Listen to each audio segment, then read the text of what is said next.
Hello and welcome to Turtle Tracks Podcast. This is your host, Brian VanHooker, and I'm here with Tristan Jones and Paul Harmon, the creative duo working on one of the stories for the 40th anniversary special. Guys, thank you so much for joining me. I appreciate it. Thanks for having us. Yeah, thank you. Before we get into so we're here mostly to talk about the 40th anniversary comic coming from IDW this July. But before we get into that, I kind of want to intro you guys to the audience. Paul, let's start with you. So can you explain your introduction to the Turtle world? Because you've done quite a few things with the Turtles. In terms of like childhood or? It's right there. Were you a fan growing up? Yeah, absolutely. I feel like I was on board with, I think my first issue was like the second printing of the second issue, or whichever had the Corbin painting on it. That was like the first issue that I got. That was such a good cover. Yeah, it was amazing. And there was like a local, like one of the papers wrote something about it, and then I got that issue, and then I was on board from that point on. Did you follow with were you purely into the comics, or were you into the movies, the cartoon, any of that other stuff too, or? Oh yeah, everything. Like, I felt like I was old enough and like with the comics enough to just, have a lot of like frustration when the the cartoon showed up, and like just all the changes were just, I was like, oh man, this is so different. And right. And obviously they couldn't do a lot of things, but then now I appreciate so much of what the animation brought to it. And I mean, that if the show could have just been like the actual intro, it would have been one of the greatest things ever. But yeah, and then like, seeing the 1990 movie still like blows me away. I love it. Like, yeah, I've been pretty much on board. I feel like since the modern era. Now there's so many things that I've like, feel like once I became like a professional and just like doing other things, I didn't really keep up. But pretty much everything, to me, like the formative years of Turtles being a mega hit, I was there for all of it. It was really fun. And so how did you end up getting involved in getting to be an artist of the Ninja Turtles now you started back, to be clear, when it was still Mirage, before Nickelodeon came into the picture. Yes.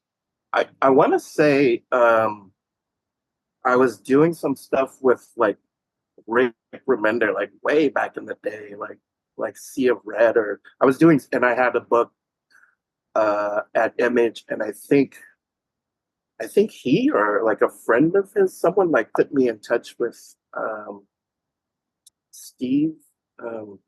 Steve Levine? On his name. Yes, I think so. Murphy, yeah. Yeah. And it was something like that. And they were like, I'm like, oh my God, yeah. I'm like, let me draw an issue. And then I think Steve sort of set things up and connected us. Do you have any like clearer memories of that, Tristan? I remember Murph saying that like I think he'd been kind of looking for a story for you. Like I remember there was this, like in the early emails, he was like, I've got the perfect artist for this, and like we've sort of been looking for a story for him. I think this will be the one that we'll go with. And like I remember, so when Tales 36 happened, that was like it was like a long process. I remember it was like a year from like finishing the script to it actually seeing like the shelves, right? To it actually hitting the shelves. And it's so wild thinking that, because like comics is like a whole, like I did a Batman story. I did a story for Detective Comics, which I wrote and drew and had the whole thing in under like under a month. So it's kind of wild thinking about how good we had it with the Mirage stuff in terms of timing and everything else. And IDW were actually pretty good with this one as well. But I remember handing the script in, and I think he'd already kind of had you on the radar to do something. And I think once 36 clicked, I think it was kind of like, I think the response to 36 they said was some of the best write-in response they've had since like Kevin and Peter. So they were pretty stoked with that, and I think after that they tried to match us up as best they could, schedules allowing. But that's kind of how I remember like being introed to your stuff, and I think there were just a handful of sketches that you'd done that Murph sent over, and I was like, oh yeah, no, this is great, because kind of like what you were saying. So my kind of like peak Turtles, I guess, was like the first film. So what I really liked about your stuff, and I think just the way I kind of pictured things in my own head, is that my ideal version of the Turtles is kind of somewhere between the movie and like the AC Farley and like that kind of latter end of the early Mirage stuff, where they kind of found their shape and form a bit.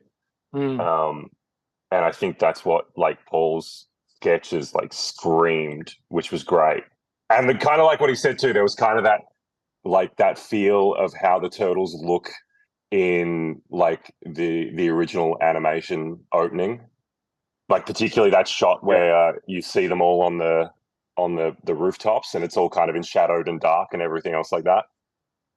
So there was a kind of cool blend of like all of the things at that point that I loved about the aesthetics of the Turtles and wish there was more of. And so being paired up with Paul for that story was a bit of a trip. Yeah, so I love AC Farley so much. It's funny in Tales and even in this IDW, they just which I guess is fine, because I feel like fans would be annoyed, but I always just want to put the full-on eyeballs in the mask, just because like Farley did it and it looked amazing to me, but I know people like would be annoyed by that. So that's the note I've gotten both times, is like blank out the eyes or Now, Tristan, how did you get into the Turtles? It's kind of a long way around, but like it was really weird. So I was in, I think, like my second year of university. So I was really young. And I was writing for a website. I was at film school, so I was writing for a website that was reviewing like horror films and genre stuff. And they wanted to start getting into comic books and like manga and stuff like that, because that was starting to come up. This was kind of pre-Marvel Studios, but comic book films were kind of becoming more and more of a thing. And they just kind of wanted to get into that. And I reviewed a book called Umbra, which was like a Nordic crime thing with a vague kind of supernatural undercurrent. And that was drawn by Mike Hawthorne, who I know at that point had done one issue of Tales. I'm pretty certain he'd done it at that point, one of the early ones. And it was written by Murph. And when I reviewed it, Mike Hawthorne saw it, and I think he forwarded the review to Steve. And Steve got in touch, and we were just kind of back and forthing a bit over the book. And I think at the time he was looking. They were looking at options for it. I think it has actually been made into a film since then. But he was sort of looking at how best to kind of transcribe that to a film script. And I was like, well, I can give you some pointers and help you out if you want it. And he was like, okay, cool. And then it kind of came around to asking if I'd ever written a comic script. I hadn't, but I wanted to. And he said, "Oh, well, if you put one together, I'll go over it and I'll have a look at it for you and just critique it for you." And I wrote kind of a quick like crime thing, and like a police procedural thing. And then kind of realized too, like as we were talking, realized that he was the managing editor for Mirage. I'm like, all right, well, I'll write like a crime thing kind of set in that. And like I woke up to an email after sending it. I sent it to him, and I'm like, I expecting it to kind of come back with just red pen and pointers and stuff like that all over it. And I got this email back the next day saying, or like overnight, obviously because of the time difference here. Woke up to an email. It's just said, if you change this and this, I'll buy this off you right now. And that was kind of how it happened. So it was kind of like just a weird confluence of things that put me in the right place at the right time with the right person, and sheer luck, really. It's kind of it's just, there's no real kind of thing to it. I think that's kind of how a lot of it works for a lot of comic creators, is it just kind of happen to be there at the right time and something just clicks. But yeah, and then the response to the book was fantastic, and they got us back for more and more stuff. That was my little origin with how we got onto Mirage.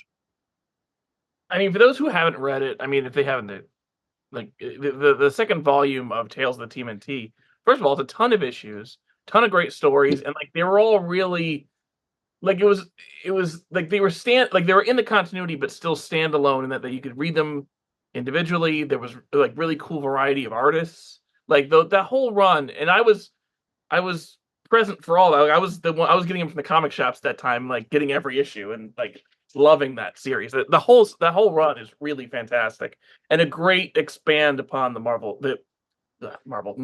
Sorry, that's yeah. Like it really goes deeper into that universe. So that's awesome. I love that feeling of like, I mean, still to this day, like the turtle books and like waiting for an issue to drop. That's like my favorite. Those are my favorite comic memories. And it took a long time between, certain issues back in the day, especially when they turned it over to like, the different creators. It was like, oh my God, when's the next issue ever going to come out? Paul, here's a question for you that I love to ask artists, which is like, by the time you started drawing for Turtle Comics, there had been well over 100 different interpretations of the Turtles and different ways they looked, etc. So I guess my question is like, how did you find your Turtles?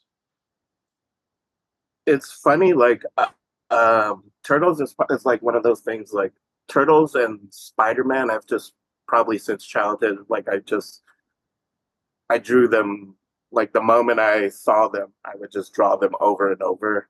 So and like I was mostly happy with with the results. Like I love Batman, but I still to this day never like how I draw Batman. So he was just out in terms of in terms of art. So like Turtles, I like there's just a very,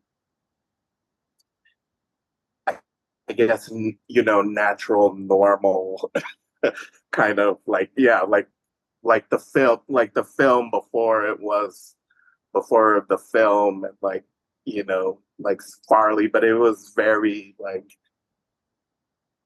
to me, it had to look pretty close to just like how, Eastman Laird, but I guess maybe like Michael Dooney was probably the first, where it just like they just had to like feel real and just look like how they look. And even when I try to, there's, I love the Veitch turtles, and like way more stylized ones. But even if I like consciously like play with the shapes or do anything, it just naturally goes right back to like a very natural style that I can't do anything else with even when I try to change it up. So jump into the 40th. By the way, I would love to have either of you guys on or together to talk more about the Volume 2 stuff. I would love to like go more in depth in that. Like this is more that focus on the 40th thing, but like there's so much good stuff to talk about that I would love to like get in the weeds on if you're open to it. Yeah. Totally. Yeah. All right, cool. Then I'll reach back out at some point in the near future because I also like I want to revisit all these issues. I'm like looking at them now, like, oh shit, I remember this one, and like I forgot like that Hun came into volume 2. Like there's so much good shit that I'm like, oh, I forgot about this. I gotta go back. Nope. Dark. Tristan was going dark. Yeah, he's such a great character. And anyway, yeah, I'm trying to I'm avoiding asking questions about it. So, anyway, so jumping ahead to the 40th. I guess my question is, when did you guys get the call that they were interested in having you come back for this? God, it wasn't too long ago. I think it was probably a couple of months, because I think I had to give them Paul's email. I'm pretty certain I had to give them Paul's email. But Jamie, it would have been about 3 months ago. So I got an email from. I got 2 emails, which I thought were really interesting because they came at like this on the overnight, again, the same sort of time frame. But I got an email just before I went to bed from Jamie Rich, who used to be the editor-in-chief over at IDW and the group editor for the Turtle books, asking if I'd be interested in coming on to the 40th book. And I got an email from Jeff over at Nickelodeon, who's now he's sort of in charge of the whole the brand there. I think like I think he's in charge of like the license swing of things over there and the comics that go through Nickelodeon. Yeah.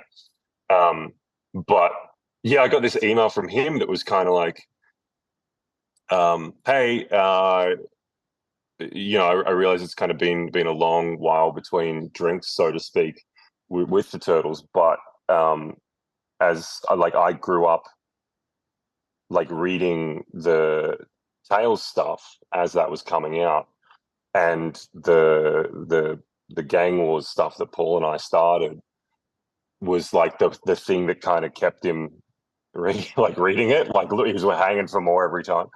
And he basically said, look, if you're interested at all, if it's not sort of too far gone, that you sort of come back and retouch on that, and maybe have something for the 40th anniversary book.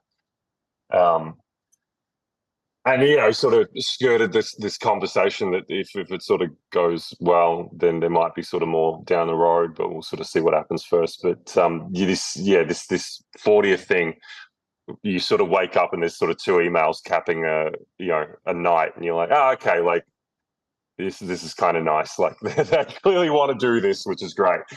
And I know with Jamie's email, I was kind of like, and no knock to the guy because he's a great editor and I've always wanted to work with him. So it was kind of a cool thing getting that email. But I was kind of like, look, I don't know. Like, can I think about it and get back to you? Because I'd had a lot of like my last run with the Turtles on Infestation was like a pretty well documented nightmare. I don't know how public that got, but it was like, yeah, it was like Bobby Kerner, who used to do the editing back in the early days for IDW, and I used to like be on stage at conventions talking about like, this is what happens sometimes when licenses aren't fully kind of fleshed out, and big companies don't necessarily know what to do with a product. So I was kind of like, I don't know if I want to. I don't know how I feel about it yet. Let me have a think about it and see if I've got anything, and I'll get back to you. And then woke up to Jeff's email. I was kind of like, yeah, look, sure, why not? Yeah, and it meant like, and yeah, they said, look, we want to get Paul back on as well, and that was pretty much the clincher. So it sort of said to me that they were doing everything right, and yeah, the rest is kind of history. And I heard everything through Tristan because I'm sure they did not have my contact, and it was a good thing. Sometimes I'll dip out of Instagram and never just won't check it, and then I saw some DMs about from Tristan about possibly doing the 40th anniversary. I was like, okay, Yeah. Here's Yeah, it was wild. Like your email hadn't changed, thankfully. Mine's been like hacked and usurped a bunch of times. So I'm like, fuck. At least I still have his email, so that's good. how many pages is your guys' story? 8. 8. Yeah, And I think every story in this thing is 8 pages. some are 4. I wasn't sure if that one was. I wasn't Oh. sure. Oh yeah, okay, that's true. Yeah, there are. Oh, here's a question for you. And it's set in the Mirage universe. Can you share just when it takes place? Oh, that's interesting. Yeah, Tristan. Tristan. Yeah, like it is an interesting thing. So like, don't give away what you don't want to give away. That's fine. It's set. It's set a long time after, like, it's set probably, I don't know, I haven't quite figured out how many years because I've still got it. Like I've kind of just gone because Jeff was like, pull out all your old notes and sort of see what other stories like there, because there were definitely stories that were talked about back then that I think kind of got out publicly that never got to happen because of Peter selling over to to Paramount. And he was like, "Oh, please, like dig out some of those old stories because I know you had heaps more planned." And so there are kind of snippets of stories that I sort of knew I wanted to put into this thing, but like part of the point of this story is kind of like when I started on the Turtles, I was like 20 years old. Okay. And I'm now about to turn 40, and it's been 16 years since I last wrote for the Turtles. Okay. So when you've got that kind of hindsight and clarity on like the stories you were doing back then, thinking like I'm sitting there going, I'm an adult writer. Like I'm writing this thing about, it's like a mature take on the Turtles. I was still a kid, professionally, I was still a kid, and creatively, I was still a kid. And like I'm still kind of in awe of the fact that we put together the stories we did, because I look back on some of them like, holy shit. Like this is still like far beyond what I thought I was capable of then. But looking back on it now, it's kind of like I would have done a lot of this stuff a lot differently.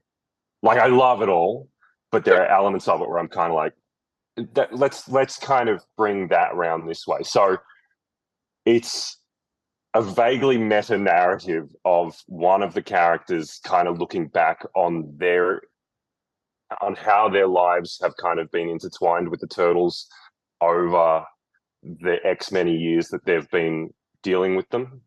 Okay. And kind of how that person's life as a professional started and has got to this point now, and how different their life is because of the Turtles without kind of realizing how different it is. So it's kind of me looking back on my own career and doing that through a character, but also kind of looking back on the Turtles and looking at like all the different kind of versions of them and all the different, like, you speak to any different creator and they'll have a different take on it. Like any artist will have a different way to draw them, or a different idea of what the Turtles look like and all that sort of stuff. So it's all kind of encompassing that while still being very clearly part of like the story that I was telling with Paul and Jim and Andres. And it's so there are things in there. There's like there's I think there's a nod to pretty much everything that came out while I was writing, as well as other things too. Like there's nods to there's definite visual cues to things like City at War, the original comic, like the original comic cover, and even there are frames from the very first issue that Paul's redrawn. So it's kind of all over the place, but the overarching point of it, looking backwards, is probably set anywhere between sort of 5 to 10 years after, I guess, the Gang Wars situation gets to its peak. Okay. Yeah, I, and I love. sorry, go on, I, Paul. no, I love the way the story is structured and like how much it sounds cliche, but it definitely is. Like you wrote a pretty awesome little love letter to just pretty much all of it. So it was so Yeah, fun to like infuse as many like visuals and things. there were some things too that were just like they when I was handing the script in, and they were like, "Oh, like, man, like now you've worked this in, can you do like this? Maybe Paul can draw this like this, and like maybe this scene can be that." And it's like, yeah, I mean, all this sort of stuff works because thankfully it kind of worked within the framework of the narrative. Um, so that in itself was really cool. And seeing all these kinds of things, I think so like similar to Paul, like I came at the Turtles like through Mirage first, which was kind of a weird thing for me because I'm not sure how old you are, Paul, but like as I said, I'm about to turn 40. So 40, how old are you? 46, so not Okay, too. so you got a good you got a good few Yeah. years of me in terms of like the comics though. So we like where I grew up, we didn't really have like the independent comic scene or anything like that, but we had the first publishing trades, like those big kind of oversized trade paperbacks. And they had one of them in like the local, I think it was like a local Kmart. Like the town kind of nearby to me had a Kmart in it, and we'd go there every now and then when I was a kid. And I remember picking this book up, and it had the Triceratons in it. Like it had that arc in it. I had no idea what the turtles were, but it had these Triceratons in it, and I was obsessed with dinosaurs as a kid. So like I wanted had this book, and then like as I got better at reading and everything else and realized what the Ninja Turtles were, it was like, oh, cool. Like they're these other lizards, right? Like anything that was reptilian was cool to me. And then lo and behold, like the cartoon show rolls around, and I'm like, oh shit, this is them. This is that thing. But it's different. And I don't know how I feel about it. Like it's my first kind of like creative conflict thing as a kid, right? Like I'm already kind of used to this version, the comic book version, and suddenly I've got this cartoon show. And obviously the cartoon show was a big hit, and I still loved it anyway. But then the movie rolls around, and I'm like, this is more like what I was reading. This is what I love. This is my kind of thing of it there. And then when the 2K series rolled around, that was like that hit at a really kind of sweet spot too, and it did that thing of adapting the Mirage stuff in a really great way that still kind of respected the animated series before it and the movies and everything else. So having all this sort of stuff in there and kind of growing alongside it was great because it allowed me to kind of find all these really natural ways to work in all these cool little nods and sort of fun things to like throw at Paul, because part of it was kind of like I would love to see Paul draw this. I would love to see this drawn by Paul. And I love drawing the things you threw my way, so it works, right? But yeah, there's some I think there's some interesting stuff in there.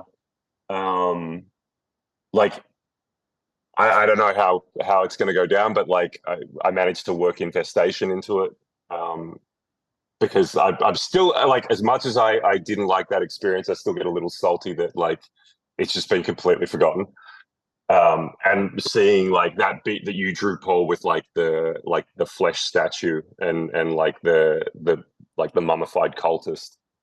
I thought that looked amazing. Like I love what Mark Torres did on it and the whole kind of Mignola vibe that he went with that, which was exactly what we're after. But sort of seeing all these things that I had in mind and initially all kind of drawn by you, like the all those mouses that you drew, like that particular sequence. Kind of dropping all these like vague hints here of like what people can expect, which is fun. But like that bit that you drew with all the mouses, I'm just like, yes, like I've been dying to see like Paul draw mouses like this and just all this really kind of fun stuff, but also kind of being able to get out some of the key ideas and visuals and kind of solidify certain things. And seeing certain characters come back has been like really, really interesting. So yeah, look, I mean, I don't know if there's more stuff you want to ask, but it's been an absolute trip sort of seeing everything Paul's put through on this. And yeah, it's really kind of touching on, I think, everything that both Paul and I really love, or at least I tried to make it touch on all the things that Paul and I really loved about the Turtles in all their iterations. And kind of, even though I think we're both pretty strong Mirage guys, not using that as any kind of level of elitism or disrespecting any other iteration of things. I like that. I think that's been kind of key with the anniversary too, because you wouldn't get 40 years through and have each iteration live on as strongly as it has, absolutely, without people being passionate about it and without, like, you know, the core idea being really strong in itself. So yeah.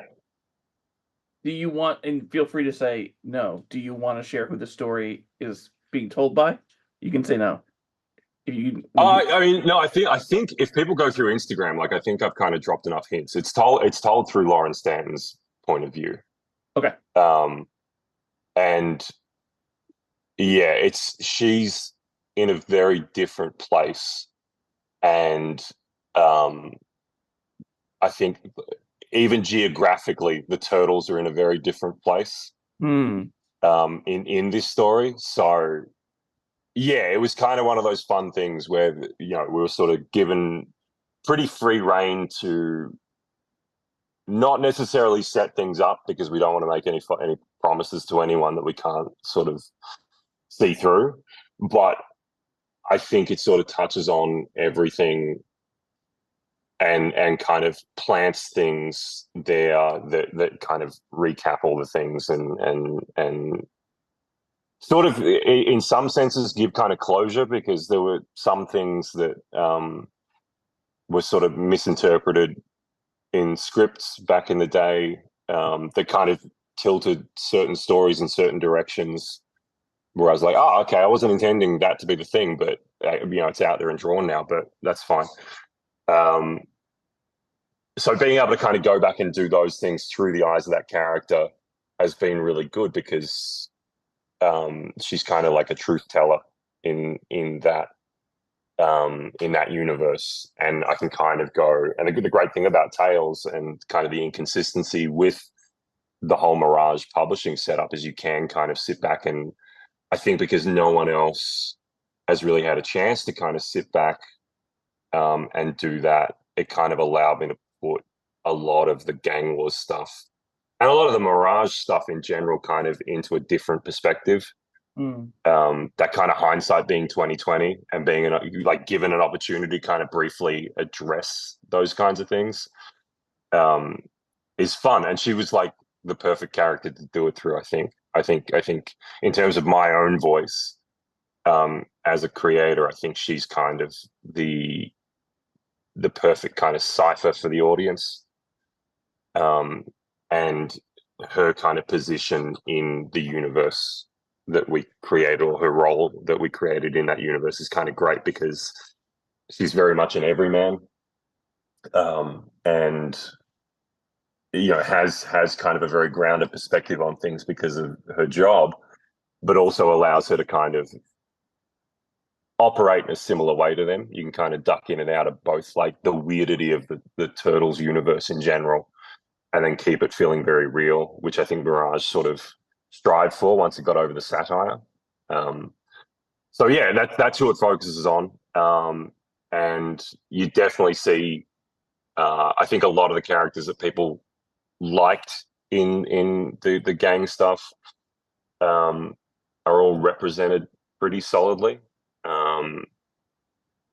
Yeah, I don't know how, like, if you've got questions or anything, I was like, ask away. I'm not sure how much to sort of give away, but I mean, I don't want to spoil it all. I mean, Paul, I have a question for you, which is, have you drawn Turtles much over the past 16 years, and what was it like? If not, what was it like to kind of start doing it again? It was awesome to, like, I feel like I'm a very I'm focused on storytelling. Like I've also worked in animation, and typically I do storyboards. So like story is pretty important to me. So it was amazing to like come back and like draw them and have like, I mean, I feel like each page just had, there's storytelling working on like a lot of levels just because of the way like Tristan wrote it and just how much we both wanted to like connect the dots to the past and like where turtles are. So it was awesome. Like I feel like I probably at least have to do like one turtle drawing a year or so they're never that far. They're like not, I never go too long without just doing at least a couple sketches or something, but to have like some actual like context and to like revisit, you know, um, the stories we did was pretty awesome. And then, yeah, have like just the crazy amount of like Easter eggs visually and narratively. Um, so much fun. I still like, I need to draw a Triceratops. That's the, Yes. you got to figure out. We've talked about it so many times. I don't know if they're totally dead in the in the Mirage world or where they're at, but I'm like, I need to just have a Triceratops. I figured a thing out because like I'm desperate to write them as well. And I figured something very loose out that like if we ever get the chance to, then yeah, and like it'll absolutely be a thing, and they'll be like savage, like really really kind of like dangerous things. But yeah, like there was definitely a sequence in there that I was kind of like, oh, like this is almost too much of a non sequitur out of the, because they really wanted it to be like the gang war thing, because that was obviously like the key story that a lot of people were kind of like, oh, that's the one that they wanted to see finished. And I never really had the Triceratons figuring into that. It was kind of like a separate thing. There was a story I wanted to do that had Triceratons in it, but it's kind of hard to just drop them into the middle of this kind of grounded like crime thing.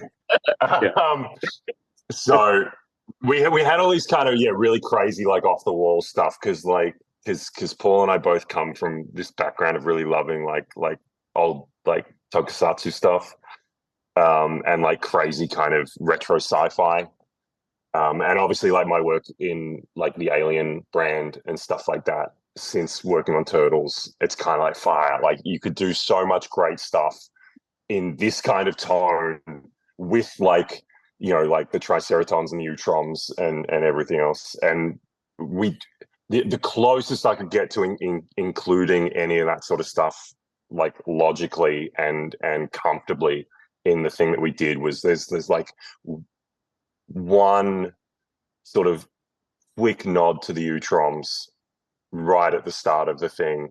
And I've always kind of found them kind of creepy and sinister. I know they're not quite Krang, and they weren't necessarily all that bad in the Mirage universe, but I've kind of always found them, like the notion of them, way creepier than they've ever been. So yeah, at some point, if it ever got to that point, like I've always wanted to do like a kind of a hard sci-fi Utrom Triceraton,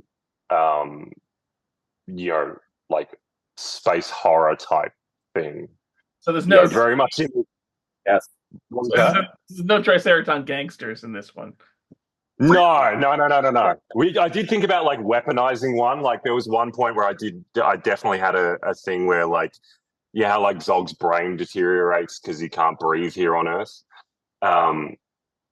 There was one pitch that I threw at Peter like early on, and he was kind of like, oh, maybe not.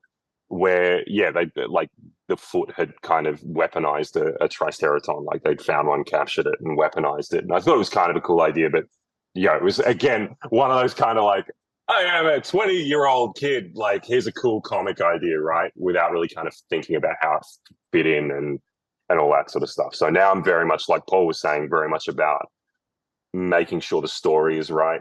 And so unfortunately that meant nixing a Triceraton from the 40th anniversary thing.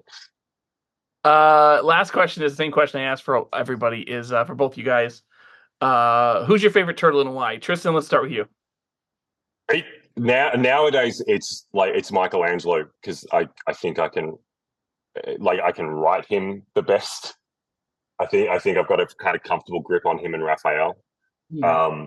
But like as far as like consuming Turtles media, it's always been Donatello. Yeah.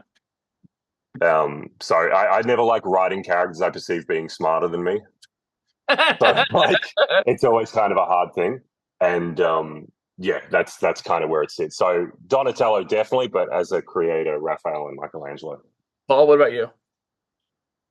It's been Leonardo. It's funny, like when I first saw them and had no idea what the characters are, I just like picked the dude with the samurai sword. Eric, yeah, it was my guy. Which has been good too, I think, because like I think I've written like all the best stuff that I've written in our comics has been like Leonardo based stuff, right? Like chopping dudes' heads off with the swords and everything. I was like running them through. That's still one of my favorite things when he rushes that room in 36 and like pierces the dude like that. I'm like, yes, that's exactly how this should work. Guys, this is a huge pleasure. You made me super nostalgic for the Tales run. So I'm gonna, like I said, revisit them. I'll reach back out because I want to go more in depth with that. Because I want to hear what it was like working with Peter and everything. But for this, everybody check out the 40th anniversary book coming from IDW in July. Thank you so much for doing this, guys. I really appreciate it. It was a huge pleasure talking to you. No, thank you for having us. Yeah, it's cool. And like I said, it's so cool. Like actually being able to speak to and see Paul. Like it's after all these years, it's so crazy. No, yeah, it's a trip. So we'll definitely be back. Awesome. Yeah. I'm excited to do this. Like I said, I'm like, oh wait, like it's been years, but I'm like, okay, I need to dig in and then come back to you guys. So thank you. Thank you. Take care. Take care. Thank you. 9.95.